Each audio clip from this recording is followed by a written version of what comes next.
terör yuvası basılır gibi evleri basılmış, iş yerleri aranmış, her fırsatta fiziki takibe maruz kalmış, psikolojik baskılara uğramıştır. Basılar bizi yıldıramaz. Basılar bizi yıldıramaz. Basılar bizi yıldıramaz. Bazı şubeleri defalarca saldırıya uğratılmış.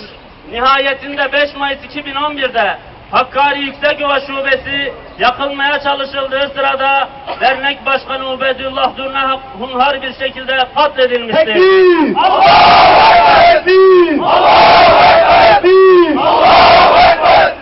Bütün bu olaylar karşısında sükunetini koruyup bırakın çatışmayı, en küçük bir sürtüşmeye dahi girişmeyerek halkın maslahatını göz önünde tutup yargı ve kolluk kuvvetini görev yapmaya davet etmiştir. Ancak tüm iyi niyetine rağmen her defasında ötekileştirilmeye çalışılmış ve sonunda kapatılmıştır. Zalimler için yaşasın cehennem! Zalimler için yaşasın cehennem! Zalimler için yaşasın cehennem! Gaziantep 18. Asliye Hukuk Mahkemesi'ne gelince kızını okula örtülü göndermek istedi diye insanın kanını donduracak bir şekilde 2 yıl 6 ay gibi bir ceza asla kabul edilemez. Haydi kızlar okula diyenler acaba şimdi de haydi hukuk göster kendini mi demek istiyorlar? Yoksa şunu mu demek istiyorlar? Haydi kızlar okula ancak benim istediğim gibi, benim istediğim kıyafetle, benim istediğim şekilde, benim düşündüğüm gibi düşünmekle. Yoksa seni almam, ben babayım, ben ne dersem o olur. Başörtüye uzanan eller kırılsın! Başörtüye uzanan eller kırılsın! Başörtüye uzanan eller kırılsın! Biz de İnsani Hak ve Özgürlükler Platformu olarak Üstad Bediüzzaman'ın dediği gibi deriz ki memuriyet bir hizmetkarlıktır. Yoksa zulüm ve tahakküm aleti değildir. Adalet ise raiyetin hukukunun muhafazasını ister. Ta hükümetin haysiyeti, haşmeti muhafaza edilsin. Yoksa haysiyet ve haşmet yok olur gider.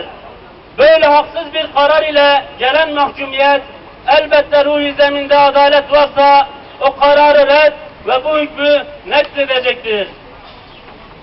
Memuriyetin ne olduğunu bilmeyen ve adaletten anlamayanları önce şan-ı yüce, kahhar ve cebbar olan Rabbimize, sonra da Müslüman halkımızın insafına havale ediyoruz. Sayın Başbakan'ın yeri geldiğinde kullandığı zulme rıza zulümdür sözünü kendisine hatırlatarak diyoruz ki bu konuya eğilmemek, bu konuyu görmezden gelmek başlı başına bir zulümdür. Zulüm ile abat olunmaz. Yine Sayın Cumhurbaşkanı Abdullah Gül'ün 11 Mayıs Cuma günü Şanlıurfa'da söylediği şu sözlere kulak verelim. Aramızda farklı düşünceler, farklı siyasi partiler, farklı görüşler tabii ki olacaktır. Aramızda farklı inanışlar tabii ki olacaktır. En aykırı düşünceler bile konuşulabilir. Bugün Türkiye'de herkes düşüncesini rahatlıkla ifade edebilmektedir. Madem bugün en aykırı düşünceler konuşulabiliyor ve konuşulmalıdır deniliyor, o halde Mustafa Zafer niçin bir farklılık olarak değil de fazlalık olarak görüldü ve kapatıldı? Güllü Çevik neden 2 yıl 6 ay gibi hapis cezasına çarptırıldı? Demek oluyor ki farklılıklar henüz kabul görmüyor ve örtü bir farklılık değil, birileri tarafından fazlalık olarak görülmektedir. Tekbir! Allahu Ekber! Allahu Ekber! Allahu Ekber! Son olarak Müslüman halkımıza ve onun nezdinde tüm sivil toplum kuruluşlarına ve camialara seslenerek diyoruz ki bu hukuksuzluğa karşı sesinizi yükseltin. Bana dokunmayan yılan 1000 yıl yaşasın mantığı inancımıza ve değerlerimize ters düşen bir anlayıştır. Birileri yarın bizim kapımızı çalmadan değerlerimize sahip çıkalım.